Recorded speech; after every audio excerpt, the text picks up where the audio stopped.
Hello बच्चों, चलिए प्रश्न पढ़ते हैं। एक ही पदार्थ की बनी दो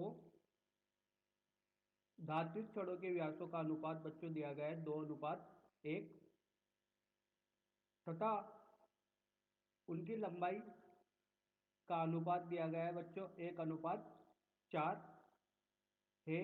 यदि इनके बीच का तापांतर समान हो तो उसमें ऊष्मा की प्रवाह की दरों का अनुपात होगा। पहला विकल्प है 2:1 सॉरी 2:1, दूसरा विकल्प है 4:1, तीसरा विकल्प है 8:1, चौथा विकल्प है 16:1। तो आइए बच्चों प्रश्न के लिए मुख्य अवधारणा की चर्चा करते हैं। मुख्य अवधारणा, तो देखिए बच्चों, जब किसी छड़ को गर्म किया जाता है, किसी धातु की छड़, ये छड़ है बच्चों, जब इसको गर्म किया जाता है तो बच्चों यहाँ से ये ऊष्मा पाकर इधर के कण ऊष्मा ग्रहण करते हैं। तो तापांतर के कारण बच्चों इधर का तापमान है T1 डिग्री सेल्सियस, इधर का तापमान है T2 डिग्री सेल्सियस। तो उच्च तापमान से निम्न तापमान की तरफ ऊष्मा का प्रवाह होता है बच्चों, जिसकी वजह से ये छड़ गर्म हो जाती है और इसमें चालन द्वारा ये छड़ों का ऊष्मा का प्रवाह संभव हो पाता है बच्चों। तो यहाँ पर ऊष्मा प्रवाह की दर दी जाती है बच्चों। इस स्थिति में ऊष्मा प्रवाह की दर दी जाती है बच्चों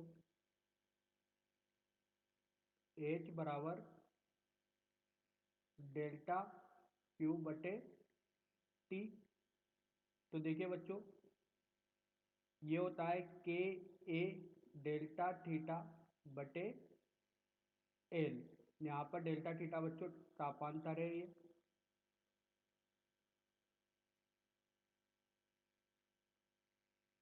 के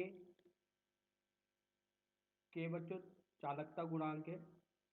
ए इस छड़ का अनुप्रस्थ काट का क्षेत्रफल है। एल इस छड़ की लंबाई है बच्चों। तो आइए बच्चों इस मुख्य अवधारणा के आधार पर प्रश्न को हल करते हैं। बोला गया है बच्चों लंबाई का अनुपात L1 बटे L2 दिया गया है बच्चों, दो छड़ है और एक ही पदार्थ की बनी हुई है बच्चों, तो उनका K1 बराबर K2 होगा। ताप चालकता गुणांक इनका बराबर होगा। व्यास का अनुपात दिया गया है बच्चों D1 बटे D2 2:1। तो बच्चों ऊष्मा प्रवाह की दर जैसा मुख्य धारणा में देखा, ये होगी बच्चों H बराबर डेल्टा क्यू बटे टी, के ए डेल्टा थीटा बटे टी। तो बच्चों के का मान समान है, बोला गया एक ही पदार्थ की बनी गई। तापांतर समान है बच्चों, इनका बीच का तापांतर भी क्या बोला गया है, समान है। तो डेल्टा थीटा वन बराबर किसके होगा, डेल्टा थीटा टू के। ठीक है। तो बच्चों इस स्थिति में ऊष्मा प्रवाह की दर समानुपाती होगी ए बटे एल के। तो देखिए बच्चों, ए का मान होगा बच्चों पाई आर का वर्ग बटे एल। तो देखिए बच्चों यहाँ पर अपन को दिया गया है व्यास, तो व्यास के रूप में होगा बच्चों डी का वर्ग बटे एल। तो आइए बच्चों यहाँ पर इनके मान रखते हैं और देखते, देखिए क्या मिलता है अपन को। H1 बटे H2 पहली छड़ के लिए अनुपात दूसरी छड़ के लिए, तो देखिए D1 बटे D2 का वर्ग गुणा L2 बटे L1। तो बेटा D1 बटे D2 रखना है, तो ये होगा बच्चों 2/1 का वर्ग गुणा L2 बटे L1।